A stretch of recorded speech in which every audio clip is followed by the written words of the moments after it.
En esta primera parte del programa vamos a hablar de los sismos. Recuerden que más adelante, en un bloque aproximadamente, unos 20 minutos, vamos a comenzar nuestro tema central, que es de la obesidad. Pero antes, lo noticioso. Y la Fundación Venezolana de Investigaciones Sismológicas confirmó un movimiento telúrico de 5.4 grados con epicentro localizado a 40 kilómetros al noreste de La Ceiba, en el estado Zulia. Vamos a ver. Según Funvisis, el sismo se registró aproximadamente a las 6:22 de la tarde de este miércoles 24 de septiembre, con una profundidad de 26,5 kilómetros. Asimismo, minutos más tarde, la institución geológica también registró otro temblor de 4.9 en la escala de magnitud de momento a 58 kilómetros al noreste de Bachaquero en el estado Zulia y a 60 kilómetros al oeste de Carora, estado Lara. Más temprano, la institución venezolana habría registrado otro movimiento telúrico a 26 kilómetros al sureste de Bachaquero en el estado Zulia, aproximadamente a las 5:50 de esta tarde, con una magnitud de 3,9 en la escala de magnitud de momento y tuvo una duración de 7 segundos. Asimismo, Funvisis detalló que la profundidad de este fenómeno geológico fue de 11,2 kilómetros. Hasta el momento, las autoridades nacionales no han reportado pérdidas producto de este fenómeno. Cabe destacar que ante actividad sísmica es importante mantener la calma e informarse a través de fuentes oficiales. Bien, gracias a nuestro equipo de prensa del canal por esta nota. Estoy aquí con el ingeniero Gustavo Coronel Delgado. Él es ingeniero civil, magíster en ingeniero en sismoresistencia, me imagino. Ingeniero sismoresistente, profesor investigador del Instituto de Materiales y Modelos Estructurales, coordinador del Centro de Ingeniería Sísmica, CISIS UCB. Muchas gracias, Yerby. Gracias por estar aquí de nuevo. Ya hemos hablado antes. Sí, en otras ocasiones. Bien, nos vuelve a traer acá los sismos que han ocurrido recientemente, entre 24 y 25 de este mes. En total, un poco más de 30 terremotos se han originado ahí en esa zona y quizás 2 de ellos fueron los más importantes que, bueno, se sintieron en buena parte del territorio nacional, incluso en algunas ciudades de Colombia y bueno, que han dado origen a este despertar de la conciencia de que vivimos un país de amenaza sísmica importante, especialmente en esas zonas que están en la cercanía a las fallas sísmicas. Bien, bueno, cada vez que sentimos un sismo, estamos aquí, y todos los medios, y toda la gente, y después se olvida. Después, bueno, mira, ya pasó, ya les pasó el susto, y bueno, ya se les olvida, nos olvidamos del tema como todo. Pero ¿por qué debemos tenerlo presente en cada día del año?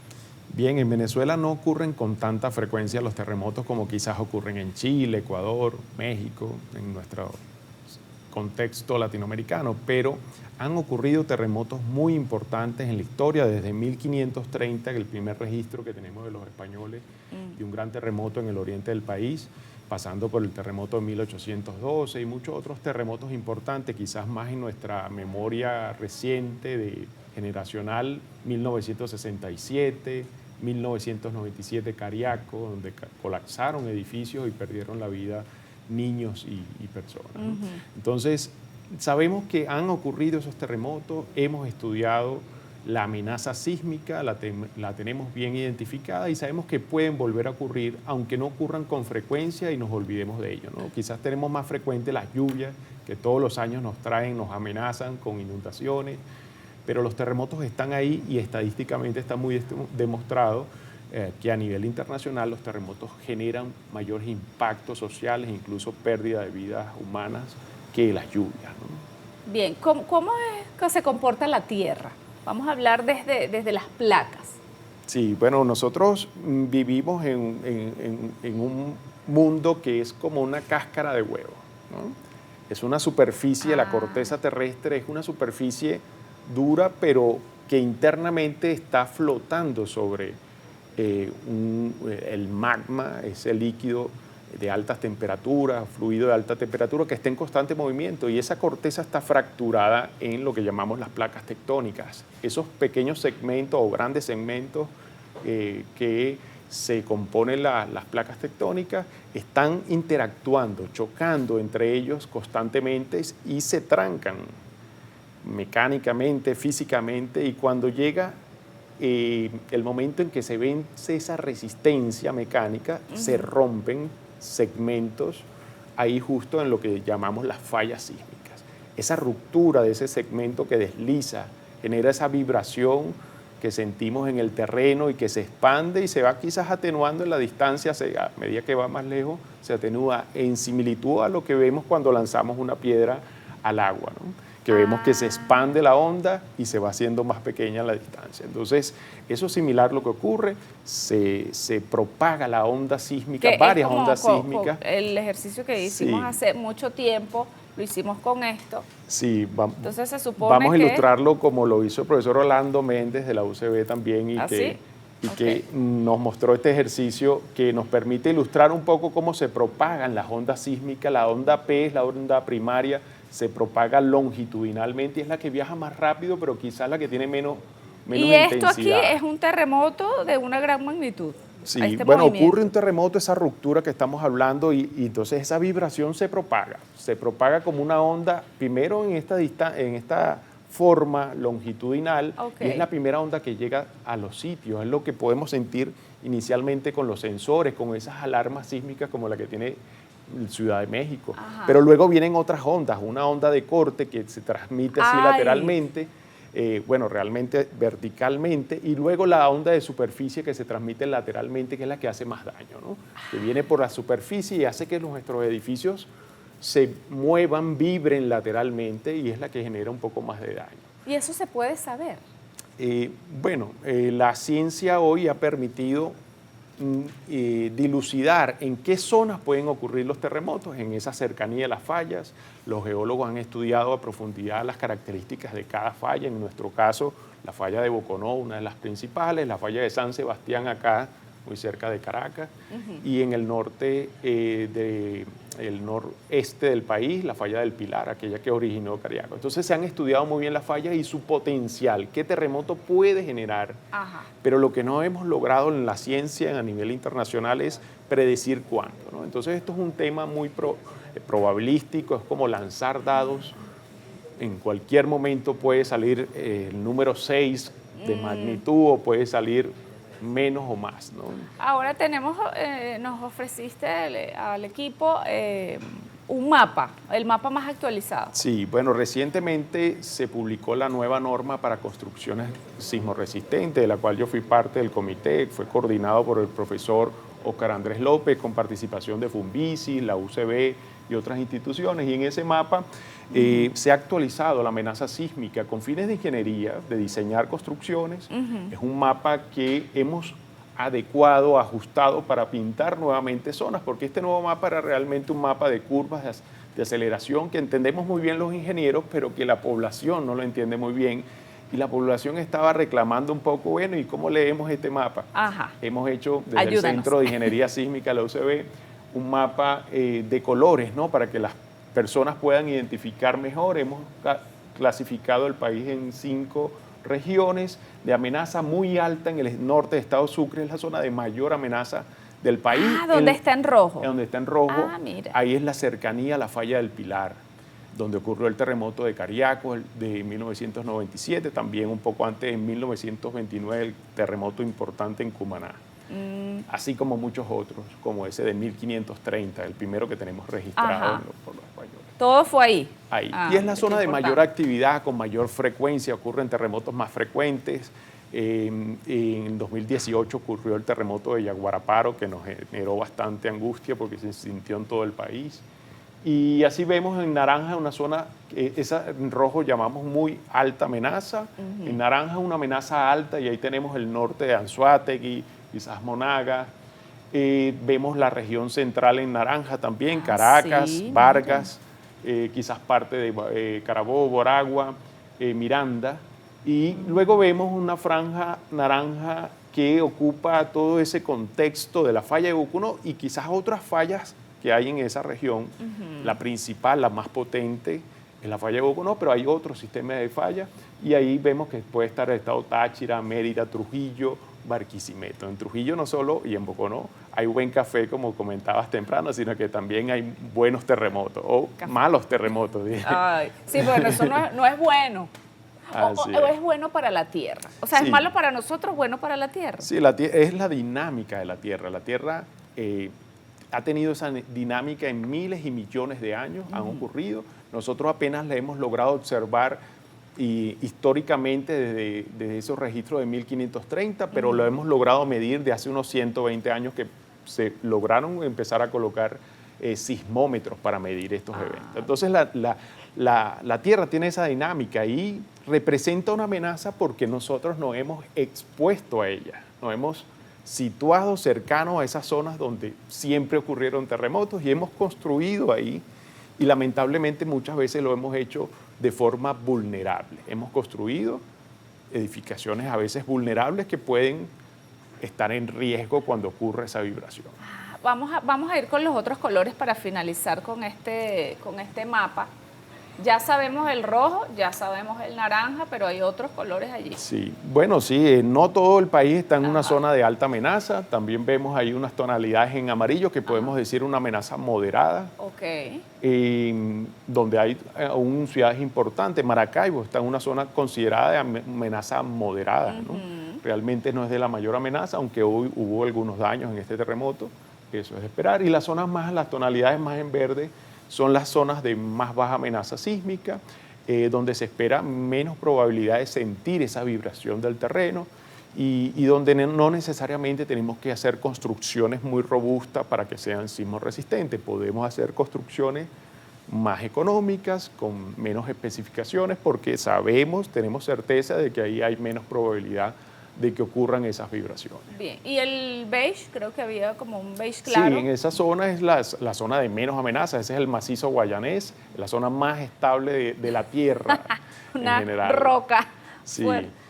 así es la zona más estable y hay muy poca probabilidad de que ocurran ahí eventos. Entonces el riesgo ahí está en general caracterizado por otras amenazas, la lluvia, las inundaciones, pero no hay un problema de terremotos y la gente que vive en esos sectores puede estar un poco más tranquila. Lamentablemente, como lo vemos en ese mapa, las principales ciudades del país están en las zonas de mayor amenaza sísmica. Bien, y tenemos otro mapa, un segundo mapa, para detallar qué fue lo que sucedió. Sí, bueno, recientemente Funvisi publicó el mapa, este mapa que vemos acá, donde se representa espacialmente, geográficamente, la ubicación de los epicentros de los un poco más de 30 terremotos que ocurrieron entre el 24 y el 25. ¿no? Ahí vemos un punto en rojo, quizás el terremoto más importante, que Funvisi le ha dado una magnitud de 6, ese que ocurrió a las 11:51 de la noche y que nos despertó a muchos, aquí inclusive en Caracas. Sí. Ese terremoto, que quizás del conjunto de los 30 fue el más importante, tiene la magnitud suficiente, la energía suficiente para generar vibraciones que originaran daños en las zonas cercanas especialmente. ¿no? Creo que ya hemos visto algunos reportes periodísticos de daños, algunos reportes oficiales de algunos gobernadores, directores de protección civil, reportando que hay daño en algunas viviendas precarias, viviendas informales, hechas con materiales muy frágiles, simplemente bloque o bareque, incluso hemos visto algunas cosas, pero quizás haya otras infraestructuras. También vimos un puente que está entre Mene Grande y Trujillo, con alguna afectación. Entonces, una de la prevención, un punto de prevención importante es la construcción, ¿no? Las nuevas construcciones que se hagan. Claro, así es. El problema está ahí. Hay una amenaza sísmica y tenemos que aprender a vivir con ella, ¿no? Y aprender a vivir con ella es gestionar el riesgo que nos proporciona esa realidad. Y para gestionar el riesgo tenemos 3 estrategias. Primero, identificar muy bien si estamos en riesgo, y para ello debemos identificar si estamos en una zona de amenaza importante o no, o estamos en una zona de amenaza baja, y este mapa nos ayuda a dilucidar eso, ¿no? Yo creo que es algo que queremos socializar, más allá de que simplemente lo usemos con fines de ingeniería, de diseñar edificios, que las personas puedan saber si están en una zona donde puede ocurrir terremotos o no. Y luego está identificar la vulnerabilidad y especialmente de nuestras construcciones, saber si estamos en una vivienda segura o esa vivienda fue hecha sin seguimiento de ingeniería, sin seguimiento de las normas de construcción, de los controles de calidad. Y si fuese ese el caso, pues podemos decir con casi certeza de que esa construcción puede ser vulnerable. Y no lo decimos sino basado en los hechos reales. Pues en 2010 ocurrieron un terremoto en Chile y otro en Haití, y el resultado fue muy dramático y distinto, ¿no? Chile con una cultura sismorresistente importante, muchas normativas de construcción y muy exigente a la hora de evitar la construcción informal, pues resultó con mucho menos daños que Haití, donde no había norma para el momento de construcción sismorresistente. Tenía Haití 200 años que no le ocurría un terremoto y se habían olvidado de esa amenaza. Sí. Y bueno, había muchas construcciones informales que dieron origen a casi más de 200.000 fallecidos, ¿no? Es decir, cuando vemos, por ejemplo, en muchos de los sectores populares, bueno, hacen un piso arriba y luego otro. Sí. ¿Qué tendría que, por ejemplo, una persona que está en su casa, oye, mira, yo tengo 3 pisos aquí? Sí, bueno, primero hacer un breve análisis, ubicar asesoría técnica especializada en ingenieros. Porque la gente lo que dice, no, esta columna, mira, esta columna está grande, mira, Sí. tiene un grosor. Yo, en mi experiencia, 20 años haciendo esto, tengo la percepción de que muchas personas de la población tienen certeza de la seguridad de su construcción porque estaba antes del año 67. Y yo quiero decir que el terremoto del año 67 fue un terremoto moderado, intermedio. No fue el terremoto más grande que nos puede ocurrir. De hecho, fue quizás 3 veces más pequeño que el terremoto de 1812 que destruyó buena parte de la ciudad de Caracas de aquel entonces, ¿no? Si nos ocurriese nuevamente ese terremoto, que ya ha ocurrido y puede volver a ocurrir, estoy seguro que tendremos un escenario dramático. Esperemos que no queremos eso. Queremos más bien aprovechar terremotos pequeños que no nos generan pérdidas como este de estos días para concientizar la población. Yo decía, rescatando el tema, que hay 3 cosas que hacer para gestionar el riesgo: identificarlo, lo que hablamos ahorita. Luego, el segundo sería reducir el riesgo. Tenemos que incentivar en nuestra cultura la reducción del riesgo. Si sabemos que estamos viviendo en riesgo, ¿cómo lo reducimos? Y tú decías algo, bueno, no construyendo más pisos a nuestra vivienda es una forma de reducir, de no contribuir a más riesgo, ¿no? Eso es importante. Si ya sabemos que la construcción fue hecha informalmente, quizás con materiales que no siguieron el cumplimiento de las normas en los controles de calidad, bueno, no sigamos construyendo riesgo hacia arriba. Entonces también podemos mitigarlo, podemos reforzar la estructura, rehabilitarla, y esto aplica para construcciones informales, pero también para construcciones formales antiguas que fueron hechas con normas del pasado, de los años 40, 50, que hoy podemos decir no eran suficientemente rigurosas para garantizar la seguridad estructural ante terremotos. Eso pasó en nuestro stock normativo y a nivel internacional también. Y un ejemplo de ello es lo que ocurrió en el año 67, donde 4 edificios formales en el sector de los Palos Grandes colapsaron, y esos edificios habían sido diseñados cumpliendo con la norma de los años 40, 50, ¿no? Y el día de ayer, fueron a grabar un simulador ahí en la universidad. Sí, bueno, recientemente, este mismo año, hace unos 3, 4 meses, logramos recibir una mesa simuladora de terremotos, como que estamos viendo aquí atrás. Es un equipo que hemos adquirido a través de un proyecto de investigación sobre seguridad estructural para ciudades más resilientes, inteligentes y sostenibles. Así titulamos el proyecto, que está financiado por el FONACYT, por el Fondo Nacional de Ciencia y Tecnología, y que nos permite simular la vibración que tiene el suelo cuando ocurre un terremoto, y ver en estas pequeñas estructuras escalas cómo se deforman nuestras estructuras, cómo vibran, cómo se dañan. Este es un equipo que, bueno, nos permite apoyar la educación de nuevos profesionales, también hacer investigación al respecto de cómo se comportan las estructuras durante los terremotos, cómo diseñar estructuras que sean más seguras, más resilientes, y cómo podemos detectar daños en la estructura usando sensores como el que vemos en el piso de arriba de esa estructura. Es un sensor que permite medir un sensor acelerómetro, la vibración de la estructura. Y bueno, estamos investigando con tesistas de pregrado, de posgrado, cómo predecir el daño que puede haber ocurrido en las estructuras. Esto es algo que en el mundo se llama monitoreo de la salud estructural. Y es algo, bueno, relativamente novedoso. Wow, ¿es el único que está en el país? Sí, es la única mesa simuladora que tenemos en Venezuela. La tenemos ahí, pues, en el Centro de Ingeniería Sísmica del ¿Así Instituto se mueve de el Materiales. edificio? ¿Esto es Sí, un edificio? Eso es un edificio pequeñito en escala, una estructura hecha con acero que simula, pues, el comportamiento de una estructura de acero de la realidad. Y acá podemos, pues, desde el computador introducirle datos de un terremoto real. Ahí estamos viendo un terremoto que ocurrió en la realidad en California, el terremoto del centro, y él simula, pues, ese movimiento tal cual ocurrió al momento de ese terremoto, ¿no? Y con los sensores que hemos colocado en el tope, aquí vemos en esta caja se está adquiriendo la data, podemos ver en el computador. En la caja negra, esta que está acá. Sí, eso es un digitalizador de la señal que recibe el sensor de vibración. Entonces podemos en el computador recibir la vibración del terreno y también cómo vibró la estructura. ¿No? Mira, esto es la computadora. Ok, este es el programa que maneja la mesa, que le induce la vibración, pero también que recibe la información de los sensores que están colocados sobre la estructura para medir la vibración que ha tenido, ¿no? Y con eso podemos saber cuánto se ha deformado la estructura, si se ha dañado.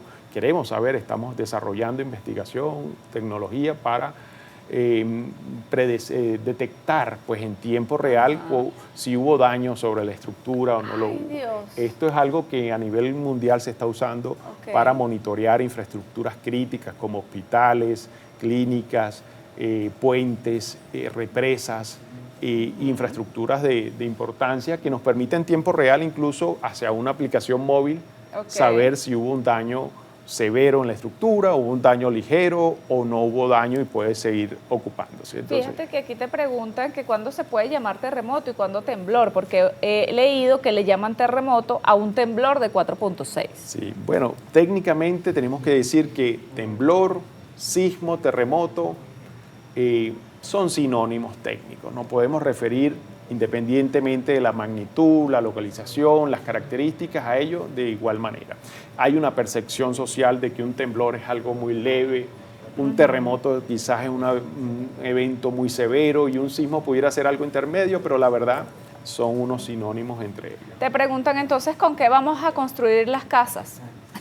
Bueno, sí podemos seguirla haciendo, por supuesto, de bloques, es nuestro material predominante de construcción de vivienda, pero tenemos que hacerlo siguiendo los lineamientos técnicos de la ingeniería estructural y sismorresistente. Y recientemente también se publicó, aparte de la normativa de construcciones sismorresistentes, una normativa para el diseño y construcción de viviendas de mampostería, donde el principal elemento es el bloque. Pero no solamente bloque cruzado o trabado, como tradicionalmente lo podemos encontrar en muchas de nuestras localidades sino que tienen que tener elementos de confinamiento, esto que llamamos vigas de coronas y machones, también pudieran tener refuerzo interno con cabilla, los bloques. Lamentablemente no tenemos una fabricación de bloques para ello aún, pero el llamado es para las empresas que fabrican bloques que puedan generar este tipo de sistemas en el país. Ese sistema se practica en México, Colombia, Perú, Ecuador, y yo creo que es una buena oportunidad para que en Venezuela traigamos y mejoremos nuestras viviendas, ¿no? Bien. Te dicen, bueno, ya lo conversaste, pero que hables de la falla de Boconó. Vamos a pasarla rápidamente. La falla de Boconó sin duda representa uno de los sistemas de falla más importantes del país, más activo, con mayor potencial de generación de terremotos importantes. Y realmente, bueno, ocupa una distancia importante. Vamos a ubicarla acá. Se ubica en esa franja naranja que vemos, que no casualmente coincide con la formación de los Andes venezolanos, ¿no? Táchira, Mérida, Trujillo, quizás hasta Barquisimeto. Esa formación geológica se da producto de esa falla en general. Y hay que decir que la falla no es que sea una línea perfecta, es una cantidad de fisuras y de otras fallas secundarias que se generaron a partir de quizás la falla principal, que es la de Boconó. Y bueno, hay mucha discusión si realmente el sismo fue originado por la falla de Boconó o quizás por una otra de esas fisuras, ¿no? No, y también hablaban de que de Colombia. Sí. Que fue en Colombia, entonces. En general se sintió en Colombia. El epicentro está en nuestro territorio, en esa zona, quizás un poquito más arriba de Boconó, más hacia el lago de Maracaibo, y por eso da pie a que algunos geólogos hayan puesto en duda de que sea la falla de Boconó la responsable de este terremoto y quizás pudiera ser otro de las fallas secundarias. Pero eso lo vamos a saber prontamente. Hasta el momento el reporte preliminar de Funvici no ha analizado esos temas, pero se están analizando y se están estudiando con precisión. Bien, bueno, aquí estamos también para hablar de la prevención y hace tiempo, en el año 2018, hicimos aquí varios trabajos para que la gente, bueno, tuviese conocimiento de cómo actuar ante un sismo. Entonces, vamos a recordarlo, vamos a verlo. Cuando la naturaleza nos sorprende, los seres humanos podemos reaccionar de distintas formas. Veamos un momento posible ante un sismo.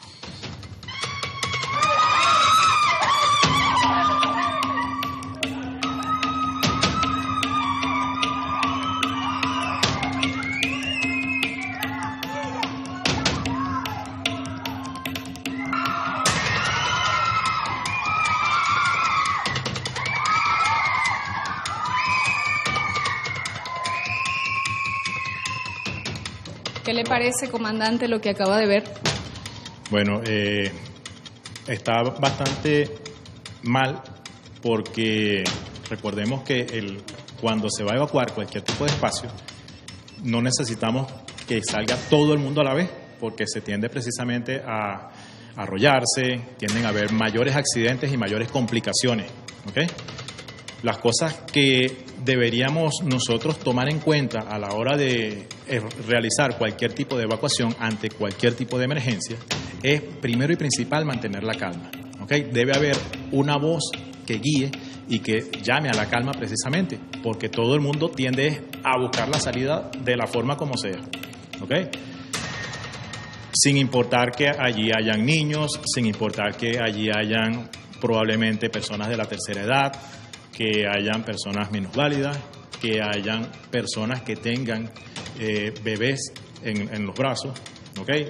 Todas estas personas en condiciones especiales van a ser mucho más susceptibles a ser arrolladas y eso evidentemente no va a colaborar precisamente en un desalojo adecuado y que sea en un corto tiempo, sino que lo que va a hacer, al contrario, va a perjudicar mucho más, ¿ok? Y va a generar un caos propiamente. Ok, bueno, vamos a ver cómo se debería salir. Vamos a estar preparados y vamos a salirnos nosotros para observar cómo debería salir una familia de un edificio, de una casa. Vayan, muchachos, vayan, vamos. Vamos, vayan, con cuidado, por favor, sin empujarse. Vamos, vayan al punto de encuentro, con cuidado, bajen.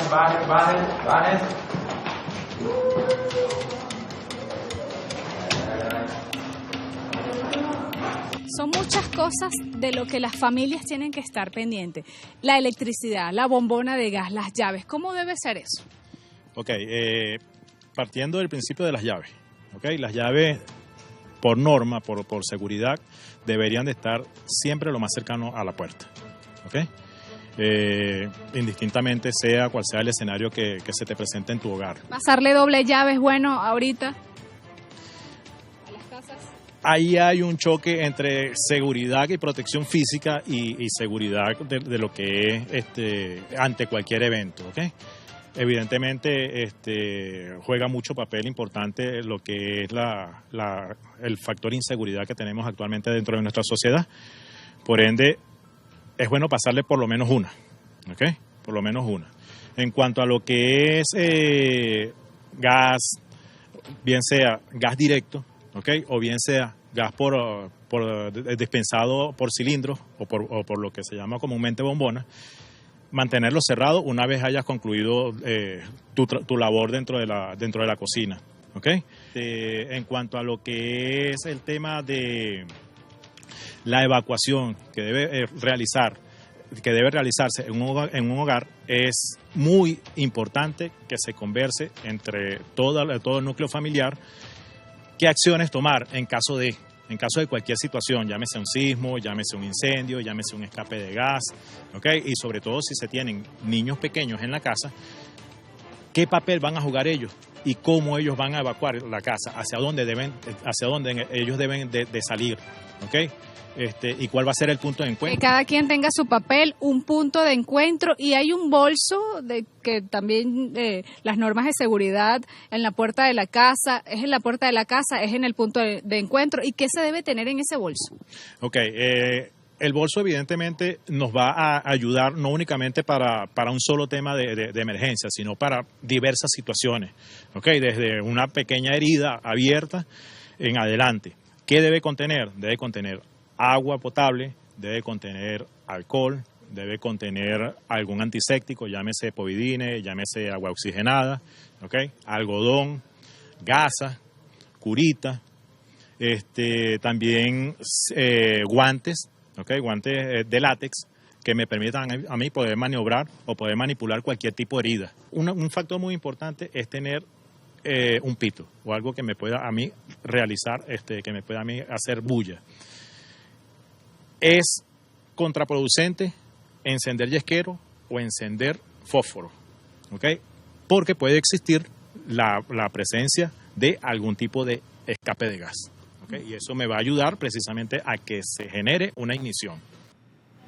Bueno, es un micro que hicimos en el año 2018 y quiero agradecer a mis compañeros de Globovisión que están allí, son los que están en la dramatización y todavía están aquí también en Globovisión. Un micro viejo, pero la información es potente, está actualizada.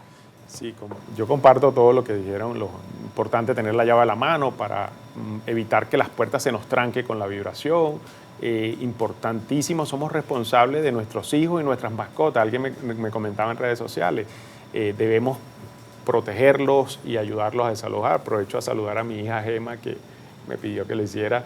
Y bueno, después de eso tenemos que tener algún plan. Es importante que busquemos alguna asesoría de alguien que nos indique cuál sería el mejor sitio para estar luego de la evacuación, un sitio abierto donde no hayan edificios cercanos, árboles, tendidos eléctricos que pudieran luego de una réplica generar algún impacto. Y ahí esperar y tratar de hacer una evaluación. Es importante que en la comunidad, en ese plan, podamos asignar algunos roles. Si tenemos un ingeniero civil en la comunidad, él pudiera ayudarnos a evaluar si nuestros edificios han tenido daño para ver si podemos reocuparlo. Y quería hacer énfasis en eso. Nosotros hemos desarrollado una aplicación móvil para hacer inspecciones después del evento sísmico, después del terremoto. Es una aplicación que nos permite definir si hay un daño severo y deberíamos no ocupar la edificación, colocarle una etiqueta roja hasta que haya una evaluación muy detallada, o si el edificio pues tiene una etiqueta verde y puede ser reocupado. Es una aplicación que ponemos a disposición, está de libre descarga en el Play Store, pero ponemos a disposición de las autoridades venezolanas. Pero ¿lo puede utilizar cualquier persona? Sí. No, bueno, necesariamente hay que tener un proceso de capacitación técnica, también lo ofrecemos, lo hemos estado haciendo recientemente en algunos espacios, es algo que publicamos. O sea, te llaman este de año, un edificio, la junta de condominio, y tú vas con la aplicación. Sí, bueno, en general esta metodología la adaptamos con profesionales de la UCB, de FUNVISI, investigadores, pero lo adaptamos básicamente de un protocolo japonés para hacer esto. Y lo que debiera ocurrir, más que el edificio nos llame, es que hubiese una campaña para hacer inspecciones masivas en los sitios, así como la hay, ¿no? Hay un programa llamado REDAM de inspección de daños y necesidades que se está aplicando. Lo vi, por ejemplo, en Protección Civil Táchira, lo vimos en los medios. Pero bueno, ofrecemos esta capacidad local que hemos desarrollado al Viceministerio de Gestión de Riesgos, las protecciones civiles regionales y locales, para instruirlos y transferirle esta tecnología que les permita tomar una decisión. Porque la aplicación nos permite ayudar al funcionario que está haciendo la inspección a tomar la decisión, que no es sencilla, de si el edificio puede ser reocupado o debe ser desalojado, porque esa decisión es muy difícil, porque nos puede dejar a unas personas, a unas familias sin vivienda, ¿no? Temporalmente. Te voy a hacer esta última pregunta y te pido por favor me la respondas. breve, fíjate. Pregúntale al invitado experto en sismo, más allá que la naturaleza haga sus cambios en las placas tectónicas, en sus ondas y vibraciones y llamados sismos o terremotos, también es posible con equipos modernos provocar o hacer sismos por manipulación del hombre y provocar estos sismos. Muy bien, buena pregunta. Científicamente la razón de los terremotos que hemos aceptado es esa razón geológica de interacción entre las placas, producto de ese movimiento que tiene la corteza terrestre de forma natural, ¿no? Hay pues investigaciones importantes de que bueno, pueden haber sismos generados por el impacto de partículas que vienen del Sol o pueden haber sismos inducidos por el hombre, ¿no? Y ahí hay mucha investigación ya de carácter más periodístico, pero que no tenemos certeza de que eso sea cierto, como aquel programa HAARP, que, bueno, quizás a veces de forma especulativa vemos informaciones que no están basadas en elementos científicos que apuntan a que pudieron haber sido generadores de terremotos o métodos de perforación petrolera invasivos, como el fracking, que pudieran generar terremotos. Pero hasta el momento no tenemos científicamente demostraciones que nos permitan decir que esas son tecnologías que puedan generar terremotos, ¿no? Quizás la ciencia nos dará más respuestas en los próximos años.